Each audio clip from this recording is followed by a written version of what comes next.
Rudra hospital से घर आ गया। अपने कमरे में आकर उसने अपना कोट बिस्तर पर यूं ही फेंक दिया। फिर अपनी टाई ढीली कर शर्ट के ऊपर के 2 बटन खोले। फिर बाजू को कोनी तक फोल्ड कर कोने में बने रूम में चला गया। वह बिल्कुल अंधेरा सा कमरा था, जिसमें एक छोटा बल्ब जल रहा था, जिसकी रोशनी एक पंचिंग बैग पर पड़ रही थी। रुद्र उस पंचिंग बैग पर पंच मारने लगता है और सोचने लगता है, क्या सच में जिया की कोई गलती नहीं थी? क्या उसने यह सब मजबूरी में आकर किया? आखिर उस दिन ऐसा क्या हुआ था और दादाजी को वह कहाँ मिली? वह सारे सवाल मुझे पागल कर देंगे। जैसे जैसे वह सोच रहा था, उसके पंच मारने की गति भी बढ़ती जा रही थी। वह एक के बाद एक पंच पंचिंग बैग पर मार रहा था। एक दिल तो करता था कि जिया बेकसूर है, निर्दोष है। उसकी आंखों में देखता हूँ तो जैसे मासूमियत झलकती है। उसकी आंखें जैसे मुझसे कुछ कहना चाहती हैं, पर मेरा दिमाग कहता है कि जिया ने यह सब कुछ जानबूझकर किया। सच्चाई क्या है? इन सब में मेरा दिमाग उलझा जा रहा है। कैसे पता करूं? अनिकेत जो कह रहा है उस पर विश्वास करूं, या जो आज मैं सुनकर आया उस पर विश्वास करूं? अनिकेत भी गलत नहीं हो सकता। उसने भी तो छानबीन की थी जिया के बारे में। लेकिन फिर तभी उसका दिल कहता है, और जो आज शक्ति कह रहा था, उसका क्या? तू भी तो जिया को पसंद करने लगा है। क्या तुझे उसकी मासूमियत नहीं दिखती? उसका डरा हुआ वह भोला चेहरा नहीं दिखता? उसकी आंखों की नमी नहीं दिखती? ऐसा लगता है जैसे छोटी उम्र में उसने बहुत सारी ऐसी चीज़ें देख लीं जिसने उसे यह सब करने पर मजबूर कर दिया। मुझे जल्द से जल्द पता करना होगा, आखिर जिया ने किस मजबूरी में आकर दादाजी की सारी बातें मान लीं। और आखिर उस दिन होटल में क्या हुआ था? कैसे जिया मेरे कमरे में आई थी? उस होटल में उसे कौन लेकर आया था? दिल और दिमाग की इस जंग में वह बुरी तरह उलझ गया था। कई बार उसका दिल भारी पड़ता, पर अगली बार कुछ ऐसी बातें याद आ जाती जिससे दिमाग का पल्ला भारी हो जाता। कभी उसे गुस्सा आ रहा था, तो कभी वह खुद को शांत रखने की कोशिश कर रहा था। पता नहीं चल रहा था कि वह किसी का गुस्सा उस बैग पर उतार रहा है या फिर अपने आप को शांत करने की कोशिश कर रहा है। उसे कुछ भी समझ में नहीं आ रहा था कि आखिर यह सब शुरू कहाँ से करें। वह पूरा पसीने में भीग गया। उसके बाल उसके माथे पर फैल रहे थे, जिनसे टप टप करके पसीने की बूंदें गिर रही थीं। तभी वह हिलते हुए पंचिंग बैग को पकड़ लेता है और खुद से कहता है, लगता है मुझे यह सब शुरू से शुरू करना होगा। तभी रुद्र को ख्याल आता है कि शक्ति ने मैनेजर का नाम लिया था। वह तुरंत मैनेजर को कॉल करता है और तुरंत अपने घर आने को कहता है। उस वक्त दादाजी महाकाल के दर्शन करने गए हुए थे, इसलिए वह घर पर अकेला था। मैनेजर कुछ ही देर में रुद्र के पास पहुंच जाता है। रुद्र इस वक्त अपने लाइब्रेरी में बैठा हुआ था। वह कमरा बाकी कमरों से थोड़ा बड़ा था। कमरे में सामने एक सिंहासन नुमा कुर्सी लगी थी और उसके आगे टेबल। साइड में एक सोफा रखा था। पूरा कमरा किताबों से भरा था, पर मजाल क्या कि एक भी किताब इधर से उधर हो रही हो। ऐसा लग रहा था जैसे उन्हें कभी कोई छूता ही नहीं हो। हर तरह और हर भाषा की किताबें वहाँ रखी थीं। सोफे के सामने की दीवार पर उगते सूरज की काफ़ी खूबसूरत पेंटिंग लगी थी। सिंहासन नुमा कुर्सी के पीछे एक शेल्फ थी, जिस पर काफ़ी सारे एंटीक पॉट्स रखे थे।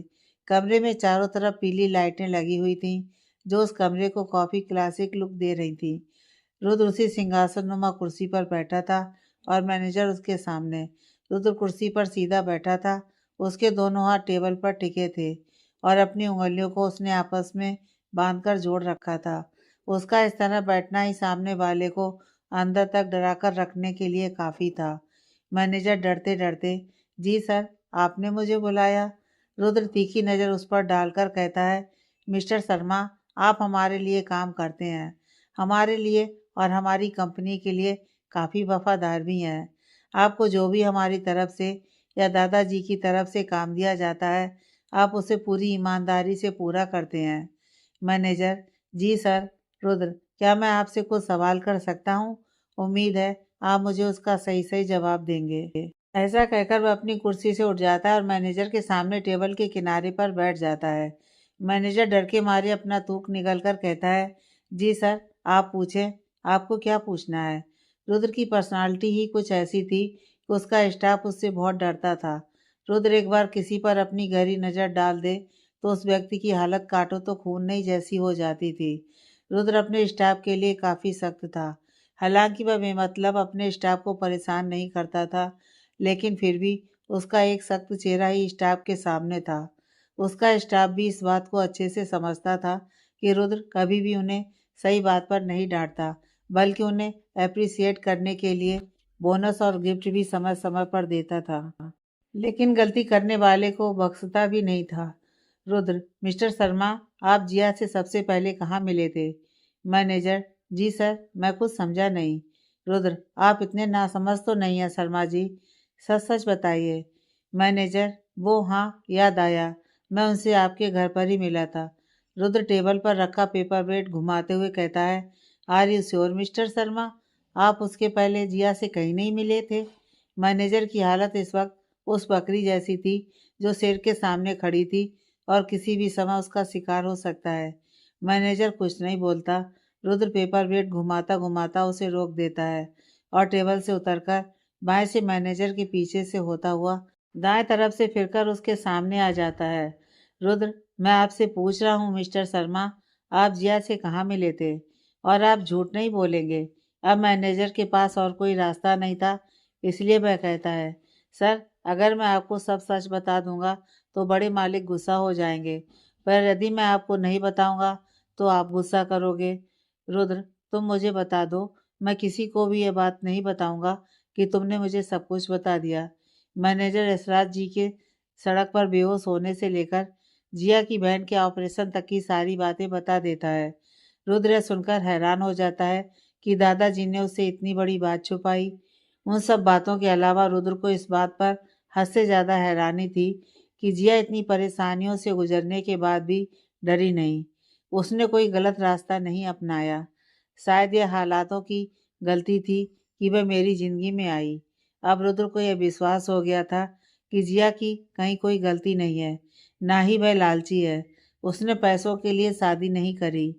अब बस उसे सिर्फ एक बात क्लियर करनी थी और वह थी होटल वाली रात। तभी मैनेजर बोलता है, सर, क्या मैं जा सकता हूँ? फिर जाते जाते रुककर कहता है, सर प्लीज़, आप ये बात बड़े मालिक को मत बताइएगा, नहीं तो मेरी नौकरी खतरे में पड़ जाएगी।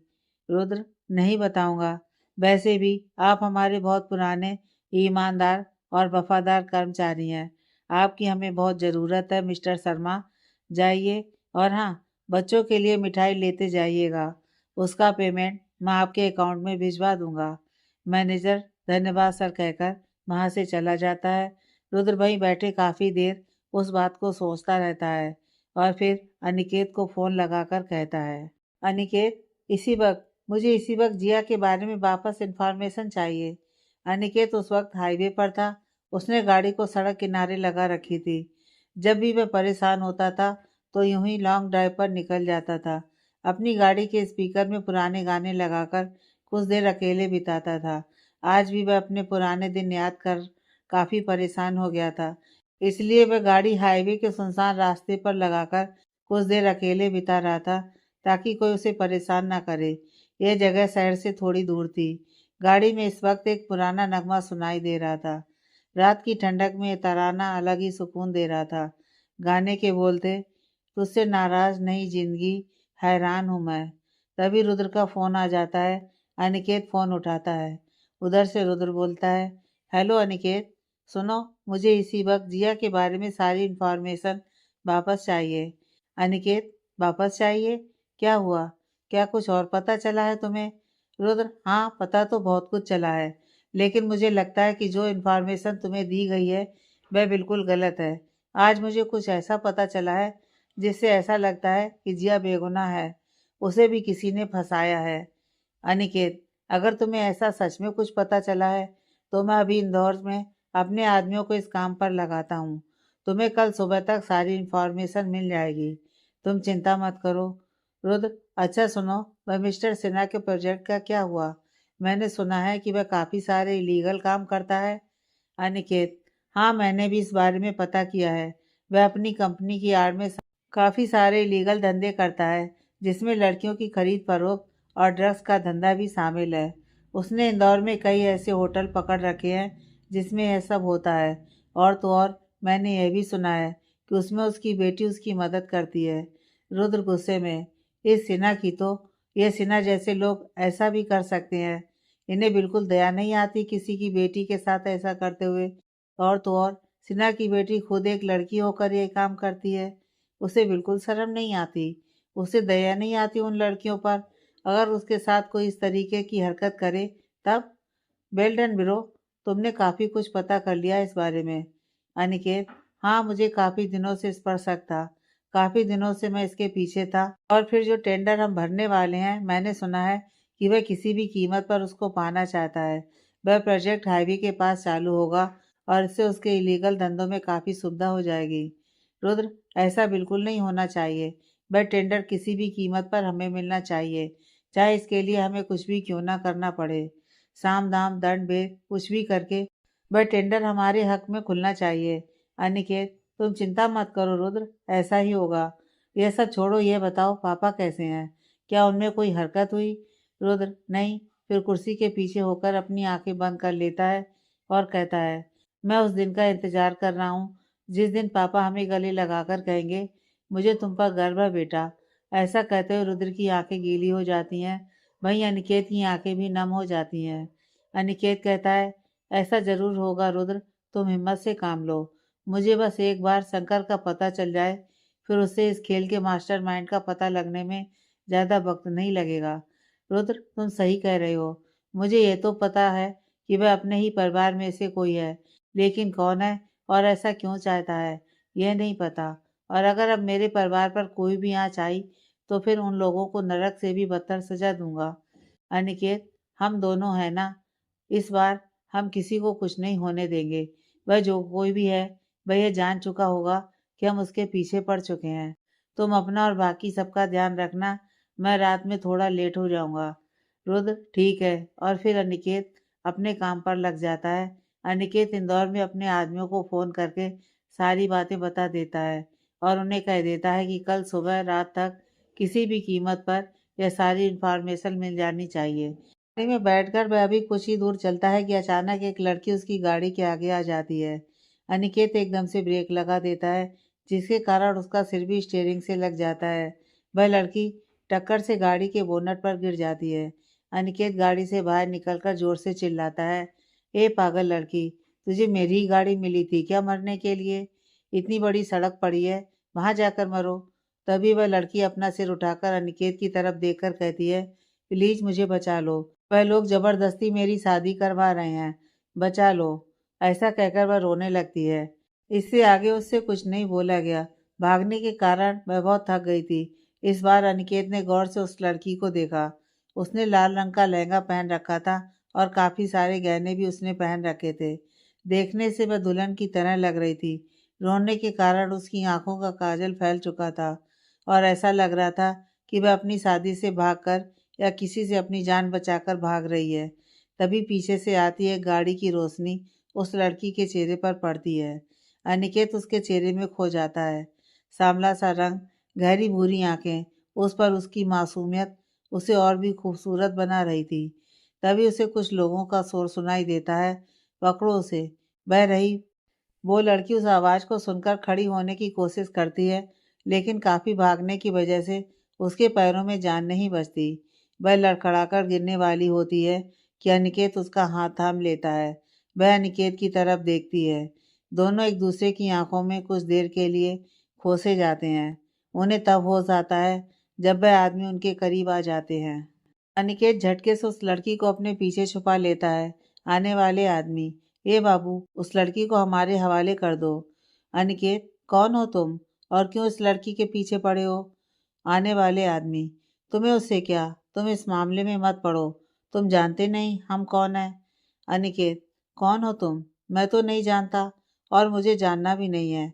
वह गंदा सा दिखने वाला आदमी जिसका पूरा मुंह गुटके से भरा था कहता है, ए चिकने, ज्यादा हमसे होशियारी नहीं। चुपचाप इस लड़की को हमारे साथ आने दो और तुम अपना रास्ता नापो। अनिकेत, नहीं जाने दूंगा इस लड़की को। पहले तुम बताओ कि तुम कौन हो और क्यों इस लड़की को किस लिए लेकर जाओगे? तभी उनमें से एक बूढ़ा आदमी आगे निकलता है और बोलता है, ए साहब, तुम देखने से कोई बहुत बड़े रईस आदमी और पढ़े लिखे व्यक्ति लगते हो। इन कामों में मत उलझो और अपना रास्ता नाप कर जाओ यहाँ से। अनिकेत, तुम कौन हो? मैं लड़की का चाचा हूँ, वह आदमी बोला। अच्छा, चाचा होकर तुम इसके पीछे भाग रहे हो और ये गुंडे इसके पीछे छोड़ रखे हैं। अनिकेत गुस्से में बोला। ए बाबू, तुम अपना काम करो ना, ये हमारी लड़की है, इसे छोड़ दो। आज इस लड़की की शादी है, मैं इसका बुरा क्यों करूँगा, बल्कि ये मेरा नुकसान करा रही है। लड़की का चाचा बोला। मैं कैसे यकीन कर लूँ कि तुम उसके चाचा हो और तुम इसके साथ कुछ बुरा नहीं करोगे? अनिकेत बोला। तुम चाहो तो इस लड़की से पूछ लो, वह बोला। अनिकेत अपनी गर्दन को हल्की सी टेढ़ी करता है और उस लड़की से पूछता है, क्या तुम इस आदमी को जानती हो? लड़की डर के मारे अनिकेत की जैकेट को अपनी मुट्ठी में जकड़ लेती है। वह समझ जाता है कि वह उन लोगों से डर रही है। अनिकेत उसके हाथ पर हाथ रखता है और उसे दिलासा देकर कहता है, तुम डरो मत, जो सच है वह बोलो। मेरे रहते ये तुम्हारा कुछ नहीं बिगाड़ पाएंगे। क्या तुम इस आदमी को जानती हो? वह लड़की एक नज़र अनिकेत को देखती है और फिर उस आदमी को, फिर अनिकेत की तरफ देखकर धीरे से अपनी गर्दन हाँ में हिलाती है। अनिकेत, क्या यह आदमी तुम्हारा चाचा है? इस बार भी वह लड़की धीरे से अपनी गर्दन को हाँ में हिलाती है।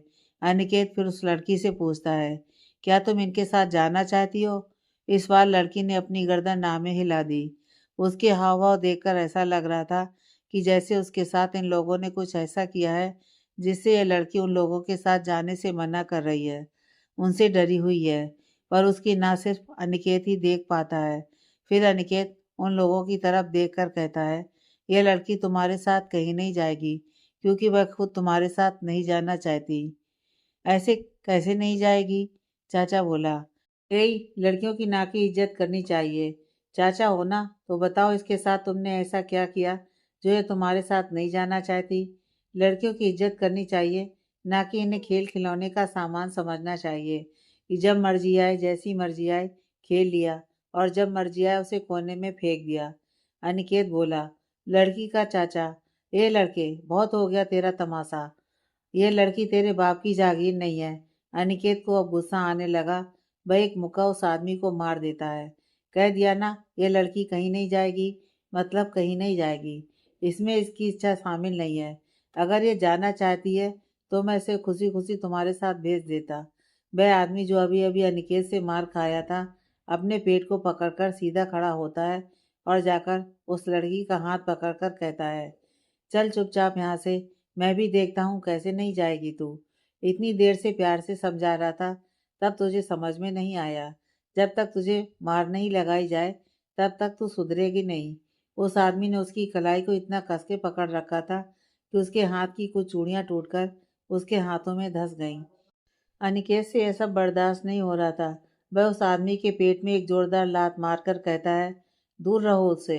तुम चाहते हो ना यह लड़की तुम्हारे साथ जाए? ठीक है, यह लड़की तुम्हारे साथ जरूर जाएगी। वह लड़की आंसू भरी आंखों से उसकी तरफ देखती है। वह बहुत धीमे ही आवाज में कहती है, मुझे नहीं जाना है। अनिकेत अपनी गर्दन उठाकर उसकी नजरों से नजरें मिलाते हुए बोला, लेकिन मैं भी तुम लोगों के साथ जाऊंगा। मैं भी तो देखूं आखिर ऐसा क्या हो गया जिसके कारण तुम इतने आदमियों को लेकर इस लड़की के पीछे आए।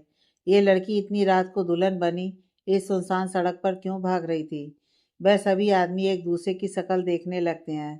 तभी जो व्यक्ति खुद को उसका चाचा बता रहा था, वो सोचकर उसे हाँ कर देता है और उन गुंडों जैसे दिखने वाले आदमी के कान में कुछ कहता है। सभी अपना सिर हिला देते हैं। अनिकेत उनके साथ चल देता है। वह लड़की बहुत धीमी गति से उसके पीछे चल देती है। सभी अपनी अपनी गाड़ी में बैठ जाते हैं। अनिकेत भी उस लड़की को अपनी गाड़ी में बिठाकर उनके पीछे चल देता है।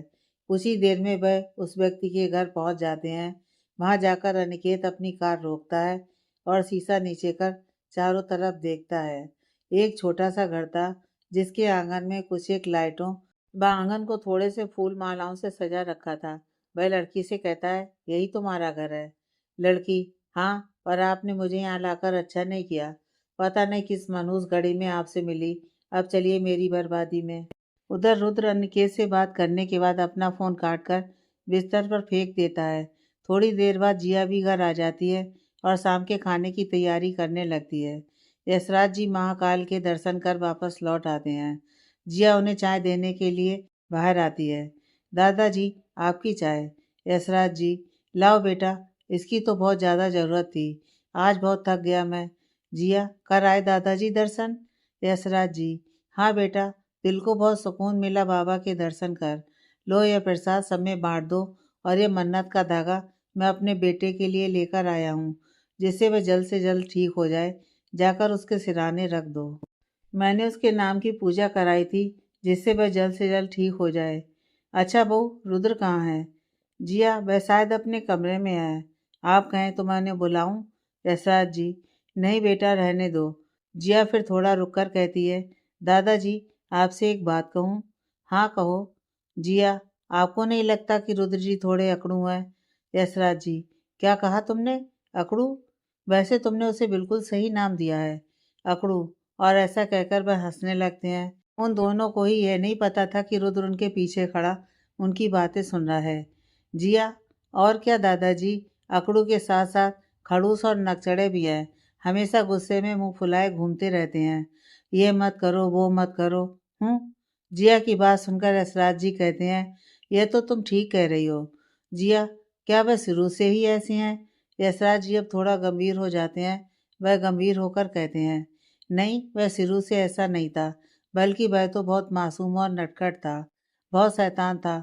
पर जब से उसके माता पिता के साथ में वह हादसा हुआ, उसके बाद से उसका सब पर से विश्वास उठ गया। वह किसी पर विश्वास नहीं करता, क्योंकि वह घाव हमारे किसी अपने ने ही हमें दिए थे। तभी रुद्र आकर कहता है, बस दादाजी, उस बारे में अब कोई बात नहीं होगी। और फिर जिया की तरफ देखकर कहता है, आप किसी को भी ये बात नहीं बताएंगे? यशराज जी, पर बेटा, ये तो हमारी बहू है। रुद्र, नहीं दादाजी, मैंने कहा ना, आप किसी को नहीं बताएंगे, मतलब किसी को नहीं बताएंगे, प्लीज। ये सब सुनकर जिया वहाँ से उठकर रसोई में चली जाती है और शाम के खाने की तैयारी करने लगती है। उसे बहुत बुरा लग रहा था कि रुद्र ने उसे इस तरह पराया बना दिया।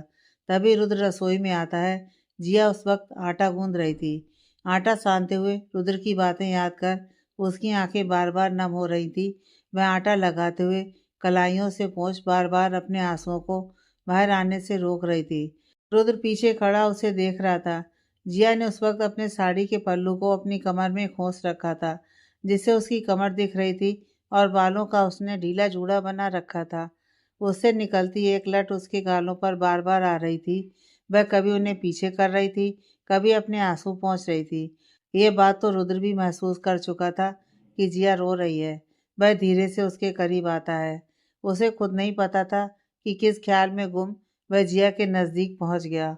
उसने अपनी उंगलियों से धीरे से उसकी बालों की लटों को उसके कान के पीछे कर दिया। रुद्र के इस तरह से छूने से जिया हड़बड़ा गई, और जैसे ही वो रुद्र की तरफ मुड़ी तो उसके होंठ रुद्र के होंठों से जा लगे। आटे से सने उसके हाथ इस वक्त रुद्र के सीने पर थे, जिससे उसकी ब्लैक शर्ट सफ़ेद हो गई थी। यह सब इतना जल्दी हुआ कि जिया की आंखें हैरानी से फैल गईं। जिया उससे अलग होना चाह रही थी कि तभी रुद्र ने झटके से उसकी कमर को पकड़ लिया और उसे पीछे धकेलने लगा। किचन की स्लैब जिया की कमर में चुभ रही थी, तो उसने सहारे के लिए अपना एक हाथ पीछे रख लिया। रुद्र धीरे धीरे उसके होंठों को चूमने लगा। यह सब देखकर जिया की आंखें बंद हो गईं और वह भी रुद्र को महसूस करने लगी। तभी कुकर की सीटी बजने लगी, जिससे वे एकदम से होश में आ गए।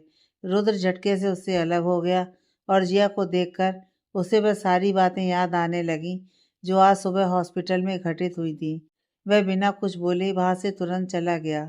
जिया वैसे ही खड़ी रही और खुद से बोलने लगी, क्या हो आप रुद्र जी, कभी आप मुझसे नफरत दिखाते हैं और कभी इतने नज़दीक आ जाते हैं कि लगता है कि आप भी मुझे चाहने लगे हैं। आपकी आंखें कुछ और कह रही हैं, आपका दिल कुछ और कह रहा है, आपकी जुबान कुछ और ही कह रही है। कभी लगता है आप मुझसे बहुत कुछ कहना चाहते हैं, लेकिन अब आपकी जुबान को आपकी खामोशी वह सब कहने से रोक रही है। आपकी जुबान आपके दिल का साथ नहीं दे रही। आपके बदलते व्यवहार मुझे समझ नहीं आ रहे।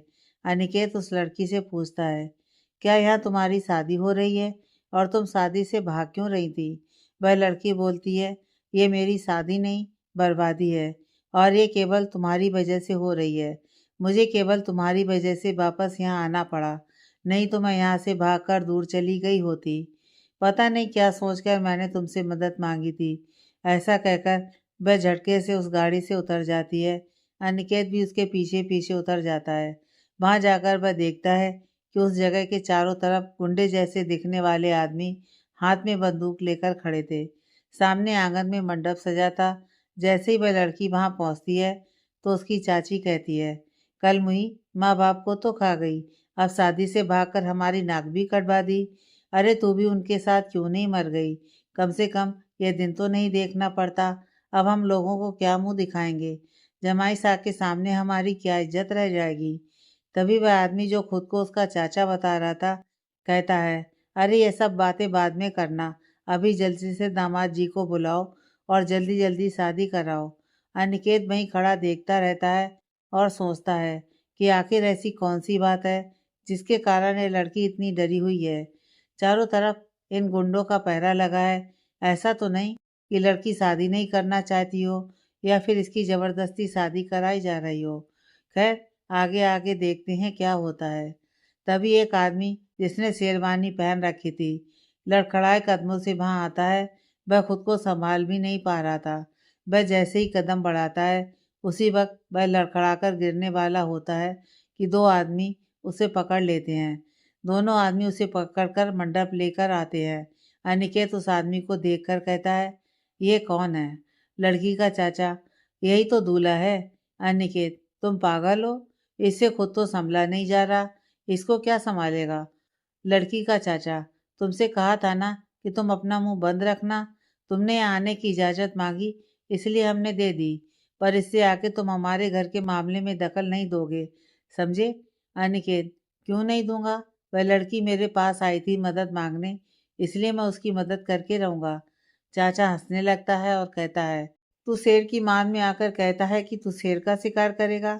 अरे तू उनको जानता नहीं है, वह यहाँ के बहुत बड़े जमींदार हैं। अनिकेत, और तू मुझे नहीं जानता। तो जैसा इंसान चाचा तो क्या इंसान कहलाने के लायक भी नहीं है। चाचा, जा जा यहाँ से। यह भाषण किसी और को देना। मैंने इस लड़की के पूरे 10 लाख लिए हैं इससे। अनिकेत गुस्से से, तुझे शर्म नहीं आती? तूने अपनी भतीजी को भेज दिया। चाचा, हाँ नहीं आती। क्या करता मैं? इसके माँ बाप तो इसे पैदा करके मेरे सर पर बैठा गए। इसके ऊपर जो खर्चा किया वह तो वसूल करूंगा। अनिकेत उसे मारने के लिए जैसे ही आगे बढ़ता है तो जमींदार के आदमियों में से एक आदमी अनिकेत पर वार करने वाला ही होता है कि तभी कहीं से बहुत सारे काले कपड़े पहने कमांडो जैसे दिखने वाले बॉडीगार्ड वहां आ जाते हैं, जो उसका वार खुद पर ले लेते हैं और उन सभी लोगों को मारने लगते हैं। चाचा यह सब देखकर हैरान हो जाता है। काले कपड़े पहने बॉडीगार्ड सभी लोगों को मारकर भगा देते हैं और अनिकेत के सामने सर झुकाकर खड़े हो जाते हैं। लड़की का चाचा, तुम सब कौन हो और यहाँ कहाँ से आ गए? अनिकेत उनके बीच में से धीरे धीरे चलकर आता है और कहता है, मैंने कहा था ना, तू मुझे नहीं जानता, तू मेरा बाल भी बांका नहीं कर सकता। ये मेरे आदमी हैं और मेरे साथ साई की तरह रहते हैं। जब मैं वहाँ अकेला खड़ा था तब भी और यहाँ आया तब भी, समझा तू? और इस लड़की के साथ अगर तूने कुछ गलत किया तो मुझसे बुरा कोई नहीं होगा।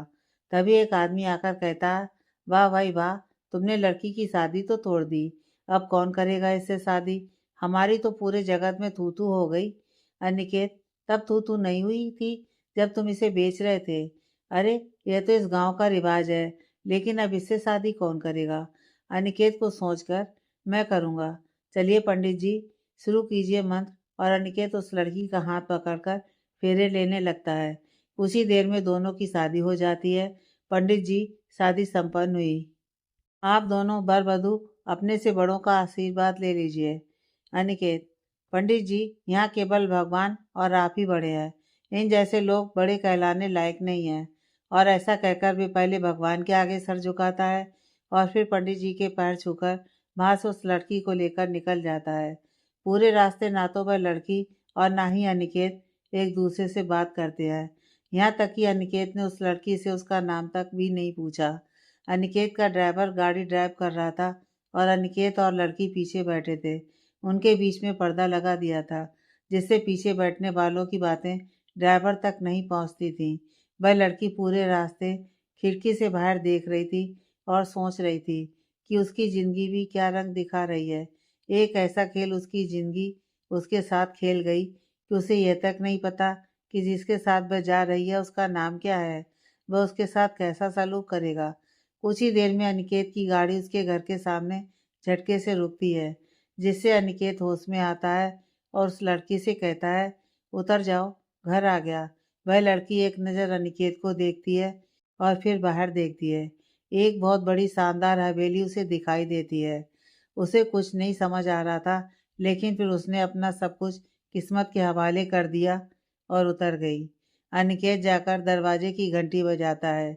जिया खाना बना रही थी और सभी नौकर आज जल्दी चले गए थे, इसलिए दरवाज़ा खोलने वह खुद जाती है।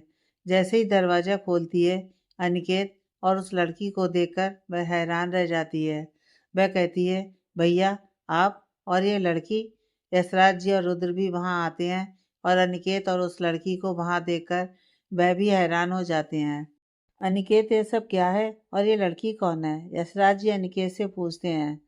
अनिकेत, दादाजी, मैं वो मैंने इससे शादी कर ली। यशराज जी और रुद्र एक साथ चौंकर, क्या शादी? पर ऐसे कैसे? यशराज जी, ये लड़की कौन है? ये क्या मजाक है अनिकेत? अचानक शादी कर ली हमसे बिना पूछे? तुम होश में तो हो? क्या कह रहे हो तुम? अनिकेत, मैं आपको सब बताऊंगा दादाजी, पहले हमें अंदर तो आने दीजिए। यशराज जी, तुम्हारी इतनी हिम्मत कि तुमने हमसे बिना पूछे बिना बताए शादी कर ली। दादाजी, आप गुस्सा मत कीजिए, आपकी तबीयत खराब हो जाएगी। हमें अंदर आने दीजिए, मैं सब बताता हूँ। यह सब मैंने मजबूरी में किया। यशराज जी कुछ बोलते उसके पहले ही उनकी नज़र उस लड़की पर पड़ती है। वह लड़की डरी सहमी अपने आप में सिमटी खड़ी थी। यह देखकर उसकी आंखों में आंसू आ गए थे।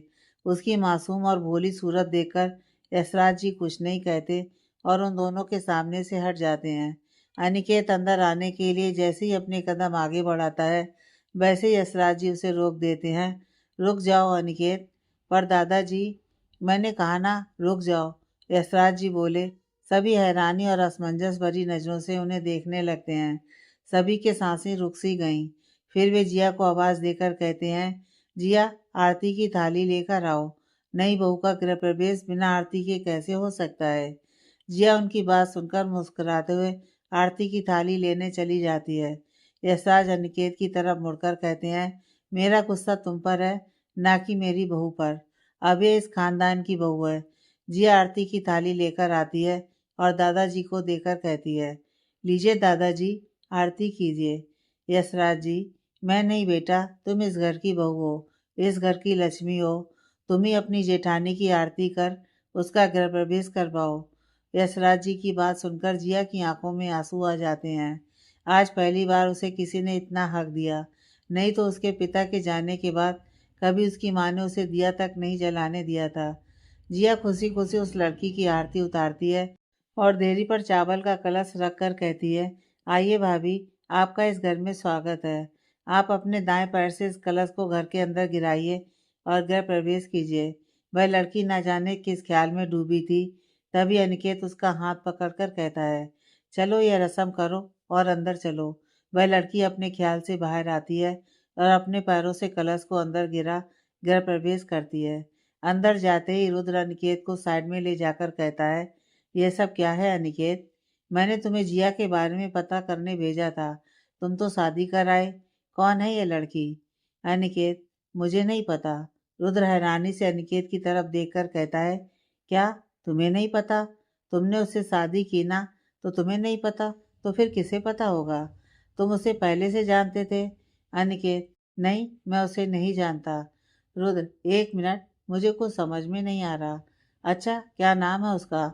अनिकेत अपना सिर खुजाते हुए कहता है, नाम? अरे मैंने तो उसका नाम ही नहीं पूछा।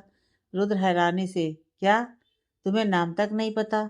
तुम अपने होश में हो तो हो? उसका मुंह सूंघते हुए, कहीं नशा तो नहीं किया ना तुमने? बोलूं दादाजी को कि तुम नशा करके आए हो? तुम शादी करके आ गए और तुम्हें उसका नाम तक नहीं पता? अनिकेत, मेरे भाई रुक जा, बताता हूँ तुझे सब। यह सब कुछ इतनी जल्दीबाजी में हुआ कि मुझे कुछ सोचने का वक्त ही नहीं मिला। यशराज जी जिया को कहते हैं, जाओ बहू, अनिकेत की दुल्हन को उसके कमरे में ले जाओ। इसका चेहरा देखकर लग रहा है कि यह बहुत थकी हुई है। फिर उस लड़की को कहते हैं, जाओ बेटा, कमरे में जाकर आराम करो। जिया उस लड़की को कमरे में ले जाती है। यशराज जी अनिकेत को आवाज़ देकर कहते हैं, अनिकेत इधर आओ। आया दादाजी, कहकर वह और रुद्र दोनों उनके पास चले जाते हैं। यशराज जी उस वक्त अपनी छड़ी हाथ में लिए सोफे पर बिल्कुल महाराज की तरह बैठे थे। अनिकेत उन्हें इस तरह देखकर पहले तो डर गया कि फिर उनके सामने अपने दोनों हाथों को नीचे किए अपनी नज़र झुकाए खड़ा हो गया। यशराज जी उसे देखकर कहते हैं, सारी बात बताओ। अनिकेत डरते डरते उन्हें सारी बात बता देता है, किस तरह वह लड़की उसे मिली और किस परिस्थिति में उसने उससे शादी की। यशराज जी, हाँ तो ये बात है। और फिर बड़ी गंभीर मुद्रा में खड़े हो अनिकेत के पास जाते हैं। अनिकेत उन्हें अपने पास आया देख बिल्कुल बच्चों की तरह घबराकर मासूम सा चेहरा बना लेता है। उसके मन में इस वक्त बहुत कुछ चल रहा था, जैसे कि दादाजी उसे बचपन की तरह छड़ी से मार लगाएंगे या फिर तमाचा लगाएंगे या फिर पूरे घर में दौड़ाएंगे। उनके पास आते ही वह अपनी आंखें बंद कर लेता है और जोर से बोलता है, आप जो सज़ा देंगे मुझे मंजूर है दादाजी। यशराज जी मुस्कुराकर उसे शाबाशी देते हैं और कहते हैं, सज़ा तो तुझे मिल गई बेटा, वह भी जीवन भर की। तूने यह बहुत अच्छा काम किया है। मुझे तुझ पर फ़ख्र है कि तू लड़कियों की इतनी इज्जत करता है। तूने एक लड़की की इज्जत बचाई है, नहीं तो आजकल के ज़माने में जाने क्या क्या हो रहा है। अगर तू समय पर नहीं पहुंचता तो पता नहीं इस बच्ची के साथ भी क्या होता। वैसे भी तेरी शादी की उम्र हो गई थी, रुद्र की शादी तो करवा दी, लेकिन मुझे तेरी भी चिंता थी, पर तूने मेरी ये चिंता भी ख़त्म कर दी। अब मेरे घर में पहले की तरह रौनक हो जाएगी। जा, तू आज एक जंग जीत कर आया है, जा आराम कर। अनिकेत जाने लगता है कि तभी वह फिर कहते हैं, और सुन, तूने शादी तो जल्दीबाजी में कर ली, लेकिन मैं एक बार फिर तुम दोनों की शादी करवाना चाहता हूँ अपनी आंखों के सामने, और वह भी पूरे रीति रिवाज के साथ। मैं अभी पंडित जी को पूछकर मुहूर्त निकलवा लेता हूँ, और सभी को एक आलीशान पार्टी भी तो देनी है। मेरे दोनों पोतों की शादी हो गई, पार्टी तो बनती है। अनिकेत मुस्कुराकर कहता है, जैसी आपकी मर्जी दादाजी। जिया उस लड़की को अनिकेत के कमरे में ले जाती है और उसे बिस्तर पर बैठाकर कहती है, मैं आपको भाभी कहूँगी क्योंकि अनिकेत भैया रुद्र जी से बड़े हैं, तो आप मेरी भाभी हुई, यानी मेरी जेठानी। वह लड़की जिया के इस अपनेपन को देखकर कहती है, तुम भी बहुत प्यारी हो, बिल्कुल मेरी छोटी बहन की तरह। पहले मैं बहुत डर रही थी कि पता नहीं कैसे लोग होंगे, यह सब कुछ इतना अचानक, लेकिन सबका इतना प्यार और अपनापन देखकर लग रहा है कि शायद भगवान ने मेरी किस्मत में भी थोड़ी सी खुशियाँ लिखी हैं। शायद उन्हें भी मुझ पर तरस आ गया होगा। जिया, यहाँ पर सभी बहुत अच्छे हैं, खासकर दादाजी। वह हम सबको बहुत प्यार करते हैं। अनिकेत भैया और रुद्र जी भी बहुत अच्छे हैं। आप बहुत किस्मत वाली हैं जो आपको अनिकेत भैया जैसे पति मिले। वह रुद्र जी का और दादाजी का बहुत ध्यान रखते हैं, तो सोचिए अपनी पत्नी का कितना रखेंगे। देखना वह आपका भी बहुत ध्यान रखेंगे और आपसे बहुत प्यार भी करेंगे। यह सुनकर वह लड़की उदास हो जाती है और कहती है, प्यार? क्या सच में वह मुझसे प्यार करेंगे? फिर अपने मन में, क्या जिया सच कह रही है? क्या वह सच में मुझसे प्यार करेंगे? पर यह शादी तो उन्हें मजबूरी में करनी पड़ी। क्या वह इस शादी को अपनाएंगे? क्या हुआ भाभी, क्या सोचने लगे आप? जिया बोली, वह लड़की, नहीं कुछ नहीं। जिया, अच्छा आपका नाम क्या है? वह लड़की कहती है, नन्नी। नन्नी नाम है मेरा। उसी वक्त अनिकेत भी अपने कमरे में आ रहा था। दरवाजे के बाहर ही उसके कदम ठिठक जाते हैं। जब वह उस लड़की का नाम सुनता है, वह धीरे से कहता है, नन्नी, और उसके चेहरे पर एक हल्की सी प्यारी सी मुस्कुराहट आ जाती है। फिर धीरे से कहता है, बहुत अच्छा नाम है, मेरी माँ का भी तो यही नाम था। माँ की याद आते ही उसकी आंखों में हल्की सी नमी भी आ जाती है, पर जल्दी ही अपने आप को शांत कर वह दरवाज़ा खटखटाता है। जिया आवाज़ सुनकर एकदम से खड़ी हो जाती है और बाहर जाने लगती है। फिर मुड़कर धीरे से नन्ही के कान में कहती है, लीजिए भाभी, आपके पति आ गए। अब करना उनसे जी भर के बातें, और हंसकर वहाँ से दरवाजे की तरफ चली जाती है। अनिकेत कमरे से जिया को बाहर निकलता देख कहता है, जिया सुनो, हालांकि रुद्र और जिया की शादी हुए सिर्फ 1 महीना ही हुआ था, और इस 1 महीने में कभी भी अनिकेत और जिया की ज़्यादा मुलाकात नहीं हुई। बस शुरुआत में जो कड़वे शब्द उसने जिया को कहे, उससे जिया को यह पता चल चुका था कि वह उसे पसंद नहीं करता। जिया को पहले ज़रूर बुरा लगता था, पर अब उसे पता था कि उसे क्या करना है। जिया पीछे मुड़कर, जी भैया, आपको कुछ चाहिए? अनिकेत, देखो जिया, मेरी तुमसे कोई पर्सनल दुश्मनी नहीं है, लेकिन अगर तुमने मेरे भाई को धोखा दिया या मुझे तुम्हारे बारे में ऐसा कुछ भी पता चला जो इस परिवार या मेरे भाई के खिलाफ हुआ, तो तुम्हारा इस घर में वह आखिरी दिन होगा। उस रात जो हुआ उसका पता मैं लगा कर रहूँगा। उस दिन तुम वहाँ अचानक आई या तुम्हें प्लान किया गया, मैं पता लगा कर रहूँगा। वैसे भी मैं लड़कियों पर हाथ नहीं उठाता, पर मैं अपने परिवार के खिलाफ कुछ भी बर्दाश्त नहीं कर सकता, फिर चाहे वह कोई भी हो, क्योंकि हम लोगों ने बहुत धोखे खाए हैं और वो सारे हमारे अपनों ने दिए हैं। ऊपरी जख्म तो फिर भी भर जाते हैं, पर अपने के दिए जख्म कभी नहीं भरते। हम तुम्हारे बारे में अभी तक कुछ भी नहीं जानते, और मुझे कहीं न कहीं रुद्र की आंखों में तुम्हारे लिए अपनापन दिखाई देने लगा है। अगर उसका दिल टूटा तो मुझसे बुरा कोई नहीं होगा, ये तुम याद रखना। वैसे भी आजकल तुम्हारी वजह से वह बहुत परेशान रहता है। जिया, भैया मेरा विश्वास कीजिए, आपको कुछ भी ऐसा पता नहीं चलेगा जिससे आपको लगे कि मैं आपको धोखा दे रही हूँ। मुझे नहीं पता आप लोगों ने मेरे बारे में क्या पता किया या आप लोग मेरे बारे में क्या सोचते हैं, पर तय है कि आप मेरे बारे में अच्छा तो बिल्कुल नहीं सोचते। लेकिन जिस दिन आप लोगों को मेरी सच्चाई पता चलेगी, उस दिन आप लोग मुझ पर यकीन करने लगेंगे। ये कहकर जिया वहाँ से चली जाती है और अनिकेत उसे जाता हुआ देखता रह जाता है। जिया की आंखों में अनिकेत की बातें सुनकर आंसू आ जाते हैं।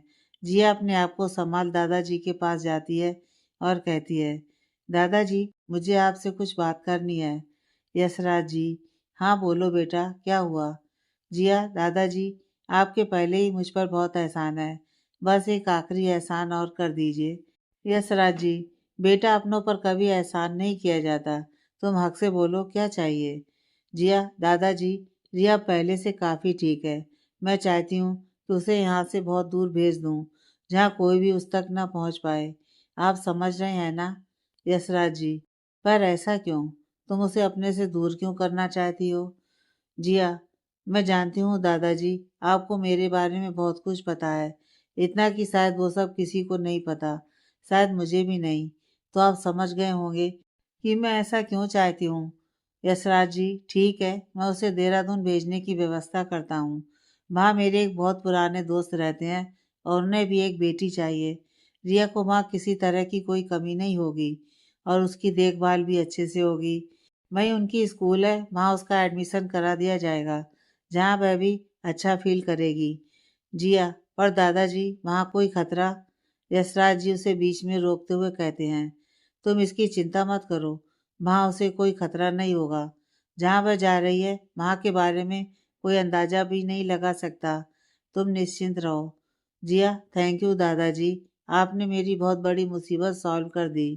यशराज जी, जाओ और जाकर आराम करो, आज वैसे भी बहुत कुछ हो गया, और हाँ, नौकरों से कह दो खाना लगा दे। जिया, जी दादाजी, मैं अभी खाना लगवा देती हूँ। कुछ देर बाद सभी डाइनिंग टेबल पर इकट्ठे होते हैं। मेज पर सामने की ओर दादाजी, दादाजी के दाएं ओर रुद्र और बाएं ओर अनिकेत बैठा था। उसी के बगल में वह लड़की बैठी थी। जिया सबको खाना परोस रही थी। वह लड़की बहुत डरी हुई थी, इसलिए वह कुछ खा नहीं रही थी। यशराज जी उस लड़की की तरफ देखकर कहते हैं, बेटा डरो मत, ये घर जितना इन सबका है, आज से उतना ही तुम्हारा भी है। निश्चिंत रहो, यहाँ तुम्हारे साथ कोई बुरा नहीं करेगा। आराम से खाना खाओ, तुम्हारा चेहरा देखकर लग रहा है कि तुमने सुबह से कुछ नहीं खाया है। और फिर जिया को इशारा करके कहते हैं कि इसे अच्छे से खाना खिला दो। देखो, फूल जैसा चेहरा कैसा मुरझा गया है। फिर यशराज जी अनिकेत से पूछते हैं, नाम क्या है इसका? अनिकेत, नंद। वह लड़की तपाक से बोलती है, नन्नी, मेरा नाम नन्नी है। अनिकेत, हाँ नन्नी।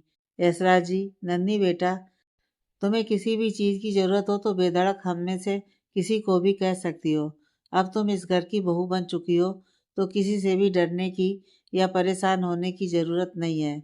नन्ही, जी दादाजी। सब लोग अपना खाना ख़त्म करते हैं, पर रुद्र अपनी ही सोच में गुम वो सोच रहा था। जिया उसके पास आकर कहती है, रुद्र जी, आप तो कुछ खा ही नहीं रहे। आपको कुछ और खाने का मन हो तो आप मुझे बता दो, मैं अभी बनाकर ले आती हूँ। रुद्र, नहीं, ऐसी कोई बात नहीं है, मैं खाना खा रहा हूँ। जिया, तो फिर आप खा क्यों नहीं रहे हैं? देखिए आज कितना अच्छा दिन है और मैंने आप सबके लिए मीठा भी बनाया है। ये लीजिए। ऐसा कहकर वह सभी को खीर परोस देती है। यशराज जी जिया की तारीफ करते हुए बोलते हैं, खीर वाकई बहुत लाजवाब बनी है बेटा, पर यह तुमने कब बना ली? जिया, दादाजी, जब घर में आज इतनी खुशी का दिन है तो बस मैंने फटाफट इसकी तैयारी कर ली ताकि सबका मुंह मीठा कराया जा सके। यशराज जी, यह तुमने बहुत अच्छा किया, हमेशा ऐसे ही खुश रहो, सदा सुखी रहो मेरी बच्ची। जिया मुस्कुराकर बर्तन रखने रसोई में चली जाती है। यशराज जी, कितनी प्यारी बच्ची है, सबका कितना ख्याल रखती है। इसके चेहरे की ये मासूम सी मुस्कान ऐसी ही बनाए रखना भगवान। रुद्र भी उसे देखकर एक तिरछी मुस्कान देकर जल्दी से खाना खत्म करता है। सभी लोग खाना खाकर अपने अपने कमरे में चले जाते हैं। तभी अनिकेत को किसी का फोन आता है और वह तुरंत वहां से निकल जाता है। आगे की कहानी नेक्स्ट पार्ट में।